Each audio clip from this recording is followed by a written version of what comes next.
যারা বাহিরে ঘুরতেছেন আপনাদের কাছে আবদার করব অল্প সময়ে আপনারা চলে আসুন। আজকে 2-3 ঘন্টা আল্লাহ তাআলার রাস্তায় আমরা দিতে পারবো তো ইনশাআল্লাহ। এজন্য সকলকে আবদার করব খুব তাড়াতাড়ি চলে আসুন।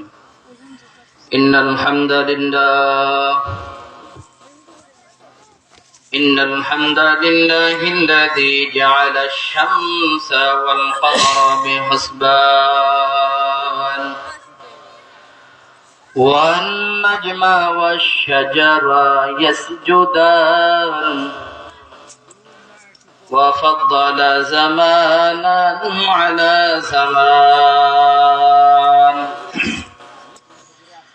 كما فضل مكانا على مكان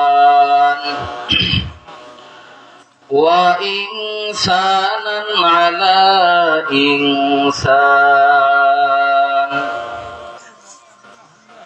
ونشهد أن لا إله إلا الله وحده لا شريك له لا ضد له ولا ند له ولا مثل له ونشهد أن سيدنا وسندنا وحبيبنا وحبيب ربنا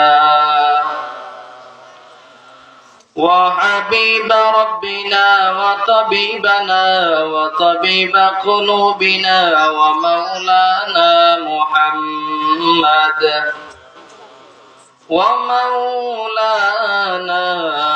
محمدا عبده ورسوله أما بعد فأعوذ بالله من الشيطان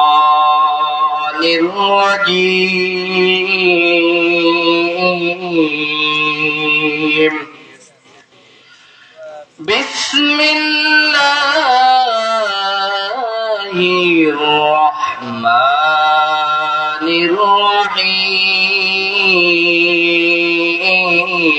الرحيم يا أيها الذين آمنوا كتب عليكم الصيام كما كتب على الذين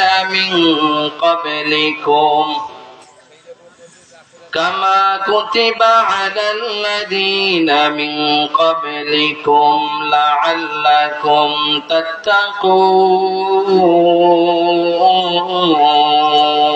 تتقون وقال النبي صلى الله عليه وعلى آله وسلم من صام رمضان إيمانا واحتسابا غفر له ما تقدم من ذنبه ومن قام رمضان إيمانا واحتسابا غفر له ما تقدم من ذنبه أو كما قال النبي عليه الصلاة والسلام সকলে জবান খুলে পড়ে আল্লাহুম্মা সাল্লি আলা মুহাম্মাদিন নাবিয়্যিল উম্মি ওয়া আলা আলিহি ওয়া সাল্লিম তাসলিমা সুবহানাকা লা ইলমা লানা ইল্লা মা 'allamtana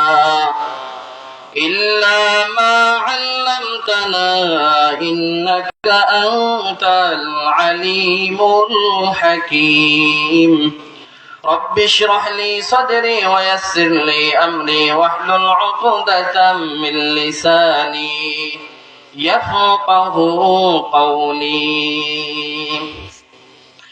توحيدك أمانة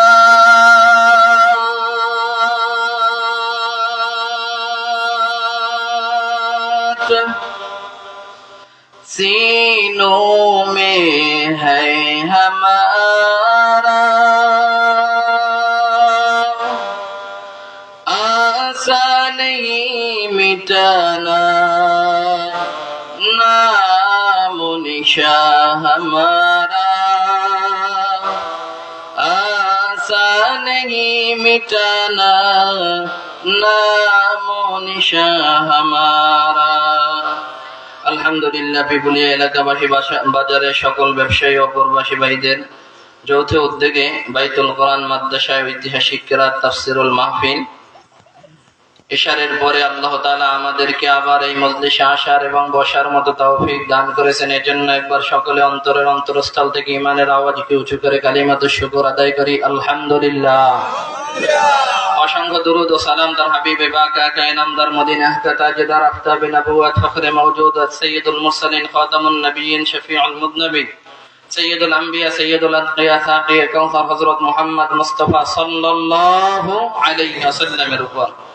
যারা বাজারে ঘোরাফেরা করতেছেন আপনাদের কাছে আবদার করব, আমি অল্প সময় কথা বলবো, এরপরে আমাদের প্রধান মেহমান দুইজন যারা আছেন ওনারা কথা বলবেন। আপনারা অল্প সময়ের ভিতরে সকলে চলে আসুন। আমার সময় না আসলেও কিন্তু প্রধান অতিথি যারা আছে তাদের সময় অবশ্যই চলে আসবেন।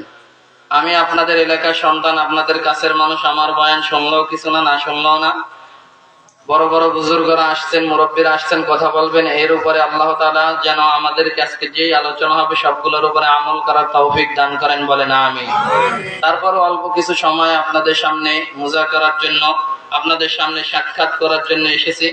এজন্য যারা ঘুরতেছেন আমি সবিনয় বিনয়ের সহিত পায়ে ধরে আবদার করব, বিশেষ করে আমার কলিজার টুকরা যুবক ভাইদেরকে আবদার করব, আসুন আপনারা কিছু কথা শুনুন। হতে পারে আজকে এই বাইতুল কোরআন মাদ্রাসার মাহফিলের মাঠ আর এটা নাই, এটা একটা জান্নাতের বাগান হয়ে গেছে, কথা বলেন ঠিক কিনা?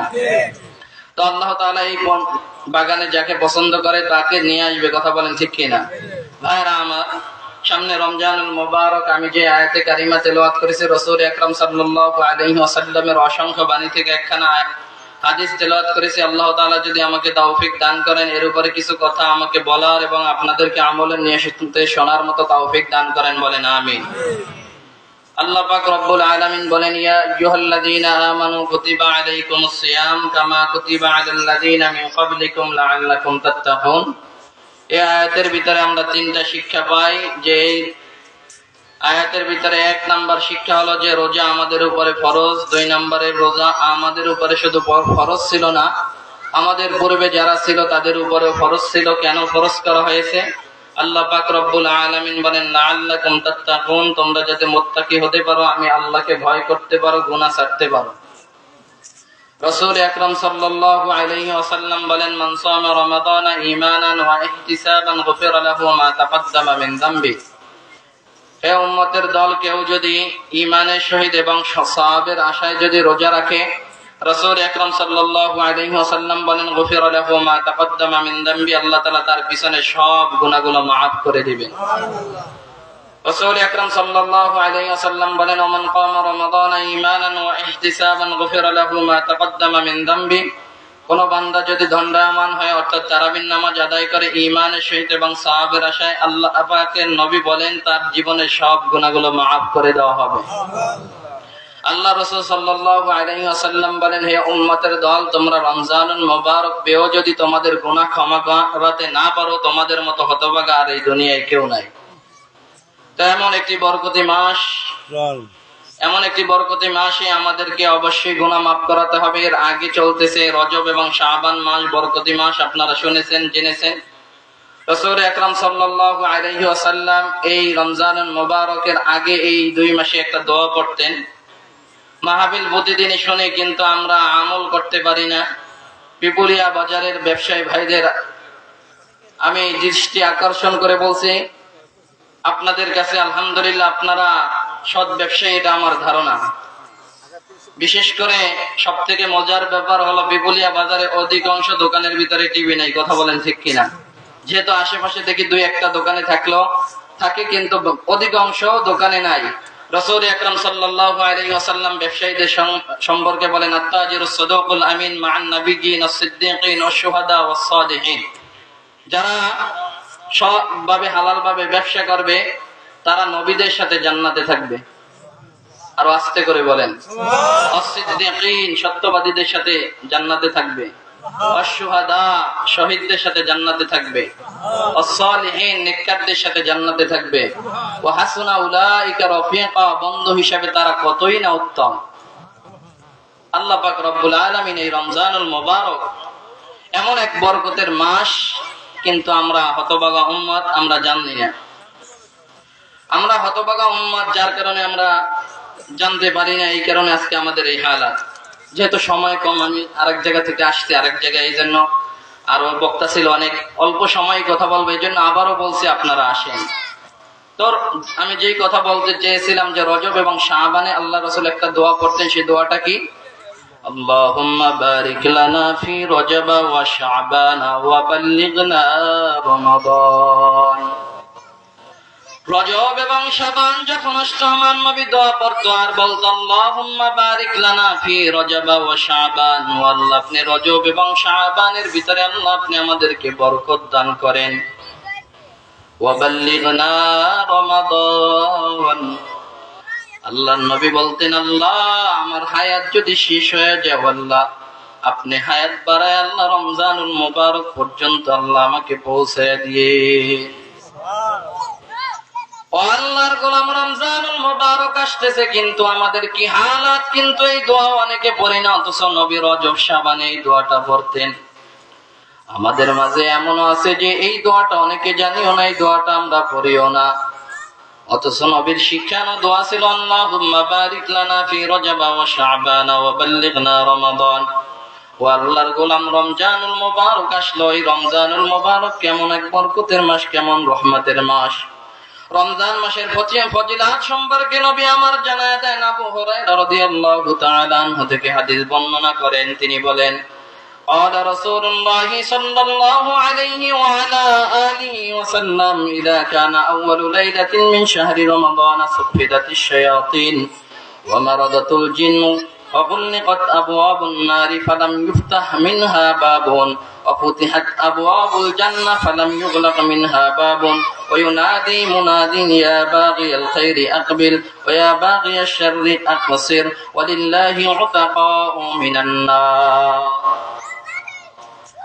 রমজান মাসের প্রথম রাত্রিটা যখন আসে, নবী আমার জানায় দেন সুফিদাতিশ শায়াতিন ওয়া মারাদাতিল জিন, যে যখন রমজান মাসের প্রথম রাত্রিটা আসে তখন শয়তান এবং শয়তানের যে লিডার যারা আছে সবাইকে শৃঙ্খলাবদ্ধ করা হয়, আটকায় ফেলা হয়। নবী আমার জানায় দেয় জাহান্নামের সব দরজাগুলো আটকায় দেওয়া হয়। ফালাম ইফতাহ মিনহা বাবুন, কোন একটা দরজা তার থেকে খোলা হয় না। ওয়াফতিহাত আবওয়াবুল জান্নাহ, জান্নাতের সব দরজাগুলো খুলে দেওয়া হয়, তার থেকে কোনো দরজা বন্ধ করে রাখা হয় না। একজন ঘোষক ঘোষণা দিয়া থাকে ইয়া বাগিয়াল খাইরি, এ যারা ভালো কাজ করতেছো আকবিল, তোমরা বেশি বেশি করো, তোমরা সামনে বাড়ায়া করো। আর ইয়া বাগিয়াশ শাররি, যারা সীমা লঙ্ঘন করতেছো, যারা রোজা রাখো না, যারা রোজা রাখো না, যারা গুনার কাজে লিপ্ত, এবার একটু থামো আর গুনাহ করিও না। ওয়ালিল্লাহি উতাকাউ মিনান নার, কেননা জাহান্নাম থেকে এই রমজানুল মুবারকে বাঁচার একটা মাধ্যম হলো রমজান। আল্লাহর নবী বলেন আসিয়ামু জান্নাহ, রোজা হলো একটা ঢাল, জাহান্নাম থেকে বাঁচার জন্য রোজা হলো একটা ঢাল। ও আল্লাহর গোলাম, আজকে রমজানুল মুবারক আসলে আমাদের রোজার কোনো খবর নাই। আপনিও রোজা রাখেন না, আপনার সন্তানও রোজা রাখেন না, কাল কিয়ামতের ময়দানে আল্লাহর দরবারে কি হিসাব দিবেন? রোজাদারের জন্য নবী আমার অনেকগুলো সুসংবাদ জানায় দেয়, তার মধ্য থেকে আপনাদের কিছু সুসংবাদ জানায় দেয়। সুনান ইবনে মাজাহ শরীফের হাদিস 1638 নম্বর বর্ণনা। হযরত আবু হুরায়রা থেকে হাদিস বর্ণনা, তিনি বলেন قال رسول الله صلى الله عليه وعلى آله وسلم كل عمل ابن آدم يضاعف الحسنة بعشر أمثالها إلى 700 ضعف ما شاء الله يقول الله عز وجل إلا الصوم سبحان الله। নবী আমার জানায় দেন, হযরত আবু হুরায়রা থেকে হাদিস বর্ণনা করে নবী আমার জানায় দেয়, প্রতিটা বনি আদম যে আমল করে তার আমলের বদলা 10 গুণ থেকে 700 গুণ দেওয়া হয়, তবে রোজা ব্যতীত। রোজা বাদে প্রতিটা আমলের সব এত বাড়ায় 10 গুণ থেকে 700 গুণ, কিন্তু রোজা ব্যতীত। কেন? আল্লাহ তাআলা নিজে বলেন as-sawmu li wa ana ajzi bi, বান্দা রোজা হলো আমার, আর এই রোজার প্রতিদান আমি আল্লাহ নিজে হাতে দিব। فإنه لي وأنا أجزي به يدعو شهوته وطعامه من أجلي কারণ ও বান্দা রোজা হলো আমার ও বান্দা রোজা রেখে রেখে তোমরা খাবারকে পরিত্যাগ করো ও বান্দা তোমাদের প্রবৃত্তি যেই চাহিদা আছে সেটা থেকে বেঁচে থাকো তার কারণ কি একমাত্র কারণ হলো আমি আল্লাহর ভয় ভাইরা আমার আল্লাহর দেওয়ার কি অভাব আছে আমার আল্লাহ বলেন হে গোলাম এই দুনিয়ার ভিতরে যদি এই দুনিয়াটা যদি আমার কাছে একটা মশা মাছির দানার মতো হলো তাহলে আমি কোনো বেঈমান রে একটু খাবার দিতাম না ও বান্দা আমি এগুলো বানাইছি তোরা ভোগ করবি কিন্তু বান্দা তোরা সিজদা দিবি আমি মাওলার কদমে কিন্তু সিজদা দেই পীরের পায়ে সিজদা দেই মারেফাত বলে কত পথ তাদের পীরের পায়ে আছে না নাই ওরে ভাই সিজদা দিব কার দরবারে আমার মালিকের দরবারে সিজদা দেব দুনিয়ার কারণ সামনে মাথা নত করব না কারণ যে একজন মুসলমান সে আল্লাহর সামনে ব্যতীত কারো সামনে মাথা নত করতে পারে না তাহলে এক নাম্বার পুরস্কার আল্লাহ নিজ হাতে দিবেন কত দিবেন তার কোনো হিসাব তাহলে রোজা রাখবেন তো এই যে সামনে আসতেছে গরমের দিন না শীতের দিন আওয়াজ করে বলেন ভাইরা আমার নবী আমার এই গরমের দিনে রোজা রাখার জন্য একটা ফজিলত জানায় দেন ক্বালান নবিয়্যু সাল্লাল্লাহু আলাইহি ওয়া আলা আলিহি ওয়াসাল্লাম আপনাদের কি মনে হয় যে আমি কথাগুলো বানায় বলতেছি নবী আমার জানায় দেয় মান আতাশা নাফসাহু ইয়াওমা সাইফিন সাকাহুল্লাহু ইয়াওমাল আতশি নবী আমার জানায় দেয় হে উম্মতের দল যারা নিজেদেরকে রোজা রেখে রেখে গরমের দিনে পিপাসার্থ রাখবে কাল কিয়ামতের ময়দানে যখন তোরা পিপাসার্থ থাকবে আমার আল্লাহ তোদেরকে পান করাবে আল্লাহ তোদেরকে পান করাবে তিন নম্বরে প্রতিদান রোজাদারের জন্য আলাদা একটা দরজা থাকবে রাইয়ান নামের এই দরজা দিয়ে শুধু রোজাদাররাই প্রবেশ করবে বাকি কেউ প্রবেশ করতে পারবে না বুখারী শরীফের 1896 নম্বর বর্ণনা عن سهل بن سعد رضي الله تعالى عنه قال رسول الله صلى الله عليه وسلم الله নবী বলেন ইন্না ফিল জান্নাতি বাবান ইউকালু লাহু আর-রায়্যান জান্নাতের ভিতরে একটা দরজা আছে সেটা হলো যেই দরজার নাম হলো রায়্যান ইয়াদখুলু মিনহু আস-সাইমুনা ইয়াওমাল কিয়ামা লা ইয়াদখুলু মিনহু আহাদুন গায়রুহুম সেখানে দিয়া ওই দরজা দিয়ে শুধু রোজাদাররাই প্রবেশ করবে ওই দরজা দিয়া ওটা আলাদা একটা দরজা যেই দরজা দিয়ে শুধু রোজাদাররাই প্রবেশ করবে আর কেউ না ইউকালু একজন ঘোষক বলবে আইনা সাইমুন কোথায় রোজাদাররা আসো তোমরা এই সম্মানের দরজা দিয়া তোমরা প্রবেশ করবে কোথায় রোজাদাররা ফায়াকুমুনা লা ইয়াদখুলু মিনহু আহাদুন গায়রুহুম শুধু রোজাদাররাই প্রবেশ করবে ফাইদা দাখালু উগলিকা যখন রোজাদাররা এই দরজা দিয়ে প্রবেশ করবে এরপরে দরজাটা আটকায় দেওয়া হবে ফালাম ইয়াদখুল মিনহু এরপরে এই দরজা দ্বারা আর কেউ প্রবেশ করবে না আল্লাহর কাছে বলেন হে মালিক এই দরজা দিয়ে আপনি আমাদেরকে প্রবেশ করাবে 4 নম্বরে আরেকটা পুরস্কার দিবেন আমাদের সকলের দুনিয়ায় চাওয়া পাওয়া কি আখিরাতে এই তো যারা বুঝতে পারছে তারা বলছে আমাদের একটা চাওয়া পাওয়া কি জান্নাত عن أبي أمامة رضي الله تعالى عنه قال হযরত আবু উমামা রাদিয়াল্লাহু তাআলা আনহু থেকে হাদিস বর্ণনা তিনি বলেন ক্বালা আতাইতুন নাবিয়্য সাল্লাল্লাহু আলাইহি ওয়া আলা আলিহি ওয়াসাল্লাম আমি একদিন নবীর কাছে আসলাম এরপরে নবীর কাছে আমি এসে বললাম মুন্নি বিআমালিন ইউদখিলনিল জান্নাহ ও নবী আমার আপনি আমাকে একটা আমল বলে দেন যার জন্য আমি জান্নাতে যেতে পাবো ক্বালা আলাইকা বিস-সাওম নবী আমার জানায়া দিলে তুমি রোজা রাখো এটাই তোমার জন্য জান্নাতে যাওয়ার মাধ্যম কয়টা শুনলেন 4টা 5 নাম্বার এটাও হাদিস মুসনাদে আহমদ শরীফের 6624 নাম্বার বর্ণনা عن عبد الله بن عمرو أن رسول الله صلى الله عليه وسلم قال الصيام والقرآن يشفعان للعبد يوم القيامة রোজা এবং কোরআন এই দুইটা কিয়ামতের ময়দানে আল্লাহর দরবারে সুপারিশ করবে সুবহানাল্লাহ কোরআন নাযিল হয়েছে কখন শাহরু রমাদান الذي أنزل فيه القرآن আমার আল্লাহ বলেন রোজার মাসে রাখুন, আমি আল্লাহ কোরআনকে নাজিল করেছি। তাহলে কোরআনের বরকত আছে না নাই? আল্লাহ বলেন ও গোলামের দল, রমজান যখন আসে তখন কোরআনের তেলাওয়াতটা বাড়ায়া দেয়। রমজান যখন আসে তখন কোরআনের তেলাওয়াতটা বাড়ায়া দাও। নবী আমার জানায়া দেয়, ও এই রোজা কাল কিয়ামতের ময়দানে আল্লাহর কাছে বলবে, ও আল্লাহ মানাতুহু তাআমা ওয়াশ শাহওয়াতা বিন নাহার, আল্লাহ আমি দিনের বেলায় এই বান্দাকে খাবার খাইতে প্রবৃত্তির চাহিদা মিটানোর জন্য আমি নিষেধ করেছি, আল্লাহ এই বান্দাকে আজকে জাহান্নামে জ্বালাবানা রে মালিক। কোরআন বলবে, আল্লাহ এই বান্দা আমাকে কোরআন তেলাওয়াত করেছে রমজানুল মুবারকে, ও আল্লাহ এই বান্দাকে জাহান্নামে জ্বালাবানা। তাহলে কোরআন এবং রোজা দুইটা সুপারিশ করবে। তাহলে রমজানের রোজার ফজিলত আছে এবং কোরআনের তেলাওয়াত আছে কি নাই?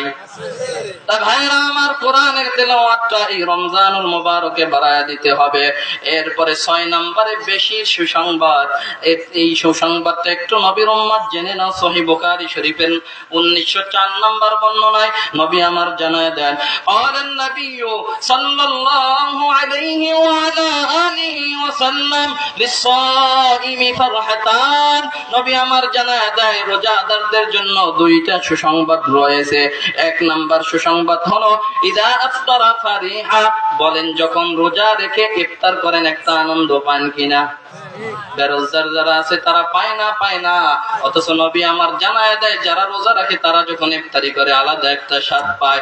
এক নম্বরে স্বাদ হলো যখন বান্দা ইফতারি করে সামনে নিয়ে দাঁড়ায় থাকে, ও বান্দা পেটের ভিতরে এত ক্ষুধা, তারপরও বান্দা খানা খায় না, কারণ একমাত্র ভয় আমার আল্লাহর। অথচ বান্দা চাইলে তুই ঘরের ভিতরে লুকায় খাইতে পারতি, ও বান্দা তুই চাইলে দরজাটা আটকায় খাইতে পারতি, বান্দা খায় না একমাত্র আমার আল্লাহর ভয়।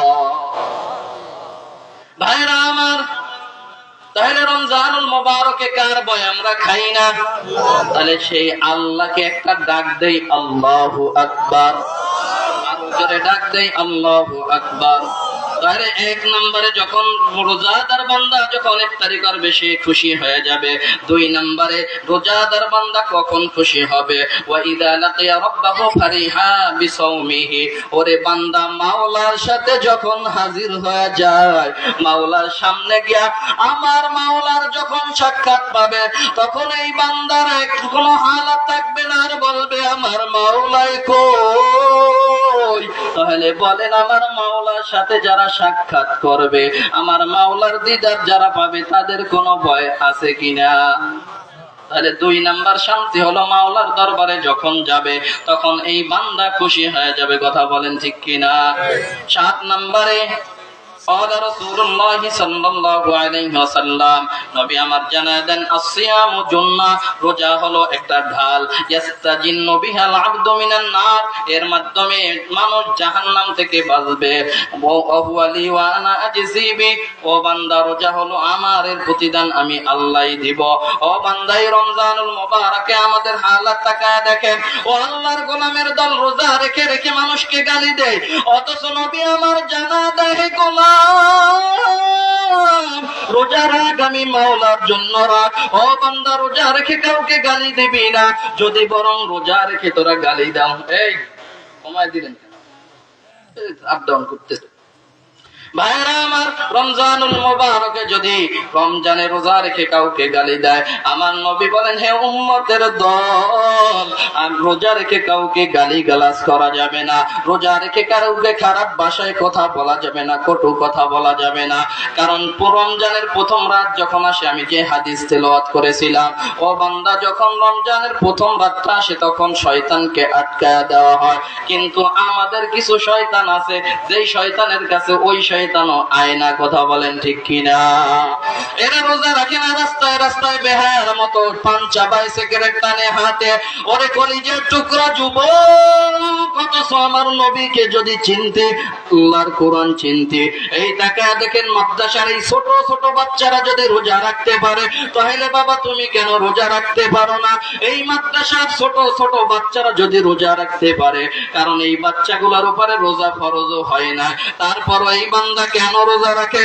কারণ এই ছোট বাচ্চাটা যখন আস্তে আস্তে শিখে রোজা রাখতে, অপরদার অন্তরালের আম্মা জান, আজকে সন্তানটাকে রোজা রাখেন না যে আপনার সন্তান শুকায়া যাবে, অথচ কাল কিয়ামতের ময়দানে সন্তান আপনার বিরুদ্ধে বিচার দিবে আর বলবে, হে দয়ার মালিক, আমার মা রোজা রাখায় নাই, আমার বাবা রোজা রাখায় নাই, আমার কোনো দোষ নাই, আমার মা বাবাকে আটকাও, আমার কোনো দোষ নাই, আল্লাহ আমাকে আটকায়া দিও না। ও আল্লাহর গোলামের দল, এই মাদ্রাসার ছোট ছোট বাচ্চারা রোজা রাখতে পারলে তাহলে আপনি কেন পারবেন না? আজকে ছেলেদেরকে মাদ্রাসায় পড়াতে চাই না, দিন শিখাতে চাই না। আপনাদের এইখানে এক মাদ্রাসা আছে, সময় বেশি নাই কথা বলারও সেই সুযোগ আর নাই। ও আল্লাহর গোলাম, এই মাদ্রাসায় যারা পড়তেছে বা আশেপাশে যত মাদ্রাসা আছে পড়ালেখা করতেছে, এরা জিতছে না ঠকছে? ও আল্লাহর গোলামের দল, এই ছোট ছোট বাচ্চা ফজরের সময় উঠে আমার মাওলাকে ডাকে, হে দয়ার মালিক। ও আল্লাহর গোলাম, ফজরের সময় তাহাজ্জুদের মুসাল্লায় দাঁড়ায় যদি এই বাচ্চাটা চোখের পানি ছাড়াইয়া দেয়, আমার আল্লাহ ওর জীবনের তো কোনো গুনাহ নাই, আমার আল্লাহ ওর মা বাবার জীবনের সব গুনাহ মাফ করে দিবে। আজকে এই সমাজের কিছু মানুষ বুঝতে পারতেছে যে এখন মাদ্রাসায় সন্তান পড়াইতে হবে, কারণ স্কুলে পড়াও, কলেজে পড়াও, ভার্সিটিতে পড়াও, ভাই বাজায় পড় দেয় না। কারণ আমি বলি না যে আমার মতো সব হুজুর হয়ে যাও, কিন্তু তবে এতটুকু বলে যাই, ও পুপুলিয়া এলাকার মুসলমান, আপনারা আমার কাছের মানুষ, বয়ান বহুত শুনেছেন, বহুত জায়গায় শুনেছেন, কিন্তু পায়ে হাত দিয়া বিনয় সহিত বলি, রে বাবা, আজকে থেকে তওবা করে যান, সন্তানটাকে দিন শিক্ষা দেব, ফজরের পরে মক্তবে পাঠাবো, সেই নিয়াত যদি থাকে এখান থেকে তওবা করে দেন, আর দরবারে বলেন, মাওলার দরবারে, হায় আল্লাহ, কিছুই তো রেখে যাইতে পারলাম না, আল্লাহ একটা নেক সন্তান দাও। যাদের সন্তান নাই মাওলার দরবারে দোয়া করেন আর বলেন, আল্লাহ একটা নেক সন্তান দেন, আর আল্লাহ একটা সন্তান হইলে মাদ্রাসায় পড়াবো, কারণ মাদ্রাসায় পড়াইলে ওই সন্তান আপনার কবরের সামনে দাঁড়ায় পড়বে। আলহামদুলিল্লাহি রাব্বিল আলামিন আর রহমানির রহিম মালিকি ইয়াউমিদ্দিন ইয়াকা না'বুদু ওয়া ইয়াকা নাস্তাঈন ইহদিনাস সিরাতাল মুস্তাকিম। এই বান্দা যখন চোখের পানি ফেলায় বাচ্চাটা কান্না করবে, তাহলে আল্লাহ বলবে, ও ফেরেশতারা সাক্ষী থাক, এই ছোট বাচ্চাটা কেন কান্না করে? মাওলার দরবারে বলবে, আল্লাহ এই বাচ্চাটা কান্না করে ওর মা আর ওর বাবার জন্য। আল্লাহ বলেন, ফেরেশতারা সাক্ষী থাক, আমি আল্লাহ ওর জীবনের ওর মা বাবার জীবনের সব গুনাহ মাফ করে দিব। ভাইরা আমার, আসুন, যেই কথাগুলো বললাম অল্প সময়, যেহেতু আজকে বাহির থেকে মেহমান এসেছে, এজন্য আর আমারও আসতে দেরি হয়ে গেছে একটু, আর বক্তাও ছিল, এজন্য আবার যদি কোনোদিন দেখা হয় কথা হবে। আর এই মাদ্রাসা আশেপাশে যত মাদ্রাসা আছে, আল্লাহ সব মাদ্রাসাগুলোকে কবুল করেন, বলেন আমিন। ও পর্দার অন্তরালের আম্মা জান, অন্তরটাকে একটু বুঝান, একটা নেক সন্তান চান, আর ছেলেদেরকে একটু মাদ্রাসামুখী করেন। যদি করেন, আমি বলি না সব আমার মতো হুজুর হয়ে, আমি বারবার এই কথা বলি, তবে দিন শিক্ষা দেন, কারণ এই সন্তান দাঁড়ায় যখন কবরের সামনে দাঁড়াবে, আমার আল্লাহ জীবনের সব গুনাহ মাফ করে দেবে। আল্লাহ তাআলা এই মাদ্রাসা সহ সকল মাদ্রাসাগুলোকে কবুল করুন, এবং যারা ভর্তি করাতে চান, এখনো মনে হয় ভর্তি চলতেছে, এখনো ভর্তি চলতেছে। পিপুলিয়া বাজারে আশেপাশে যারা আছেন, আপনারা সন্তানদেরকে মাদ্রাসায় দিতে পারেন। আপনাদের কাছে আবদার রেখে আমি আমার জন্য দোয়া চাই, সকলের জন্য দোয়া চাই, আপনাদের জন্য দোয়া করি, আল্লাহ তাআলা আমাকে তৌফিক দান করেন, বলেন আমিন। আসসালামু আলাইকুম ওয়া রাহমাতুল্লাহ।